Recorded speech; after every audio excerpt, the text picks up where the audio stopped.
Hi, welcome to news line. నేను మీ రాజు. ఈరోజు మనతో మంచు విష్ణు అని ఉన్నాడు.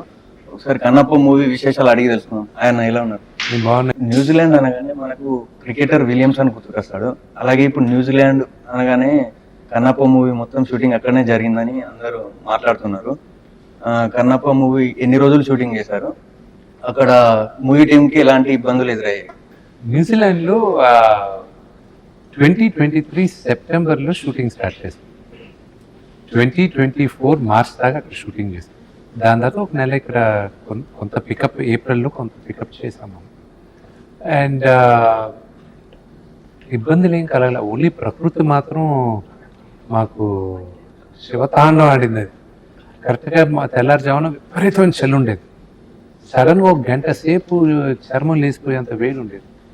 సడన్గా విపరీతమైన గాలి వచ్చేది. అది మామూలుగా ఉండేది కాదు.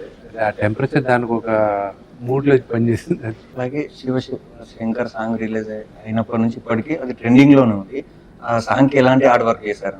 సాంగ్ కి నాకన్నా ఎక్కువ హార్డ్ వర్క్ చేసింది ప్రభుదేవ గారు. ఆ సాంగ్ రికార్డ్ అయినప్పటి నుంచి ఆయన దాదాపు 4-5 months ఆల్మోస్ట్ ప్రతిరోజు ఫోన్ చేసి ఇలా చేయాలనుకుంటున్నాం, అలా చేయాలనుకుంటున్నాం, దూర్చెట్టి కావ్యంలో ఇలా కదా నోట్తో పోసింది, దానికి ఒక రీజన్ ఏం పెట్టుకున్నాం, అసలు రీజన్ ఏంటి, ఇది స్వర్ణముఖి నదికి ఆ లింగానికి ఎంత దూరం ఉంది, మ్యాప్లో మెజర్ చేసి ఆ డిస్టెన్సెస్ చేసాం. ఎందుకంటే స్వర్ణముఖి నది ఆనుకొని గుడి ఉంటుంది. ఈ హిస్టరీ చాలా మందికి తెలీదు. ఇప్పుడు ఈ కొంతమంది ఎవరు మిడిమిడి జ్ఞానంతో కొన్ని మాట్లాడతారు. కానీ మేము చేసిన రీసెర్చ్తో వాళ్ళందరూ మా ముందు కూర్చొని వాళ్ళు కానీ క్వశ్చన్స్ అడగడం మొదలెట్టారంటే, రివర్స్ క్వశ్చన్స్ నేను అడిగానంటే వాళ్ళ దగ్గర ఆన్సర్లు ఉండవు. So it's very very very simple అన్నమాట. ఓకే, మీరు మనసు పెట్టి ఏ పనైనా కృషితో చేస్తే you will get all the answers to back to back. So ఆ సాంగ్కి మాత్రం ఈరోజు సక్సెస్ అయిందంటే అందరూ పడ్డ కృషి. కన్నప్ప మూవీ అనగానే అనుకున్న బడ్జెట్ అంటే డబుల్ బడ్జెట్ అయిందని అందరూ అనుకుంటున్నారు.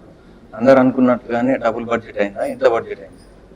అనుకున్న బడ్జెట్ కన్నా డబుల్ బడ్జెట్ ఏమన్నా కానీ మేము అనుకున్న బడ్జెట్లోనే ఎక్కువైంది. అంతే.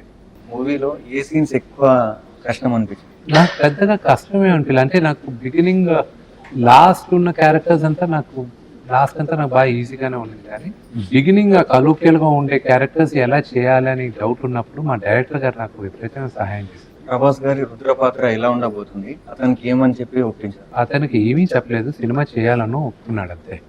అతని క్యారెక్టర్ వినలా ఏమీ చేస్తాను సినిమా. దాని తర్వాత ఆయన పాత్ర అద్భుతంగా ఉంటుంది. ఎందుకంటే అతను చాలా పెద్ద hero, one of the biggest super star అతను ఏషియాలోనే. సో ఆయన హోదాకి, ఆయన లెవెల్కి తగ్గట్టు. అలాగే అక్షయ్ కుమార్ శివుని పాత్ర ఎలా ఉంది? అది కూడా చాలా బాగుంది. సినిమాలో మెయిన్ యాంకర్ పాయింట్ శివుడే గారు. అద్భుతంగా ఉండదు. మూవీలోని ఇంతమంది స్టార్స్ ని ఎవరు కలిసి చేద్దామన్నారు? డైరెక్టర్ గారు అనుకున్నారా, మీరు అనుకున్నారా? నేను అనుకున్నాను. Thank you. Thank you.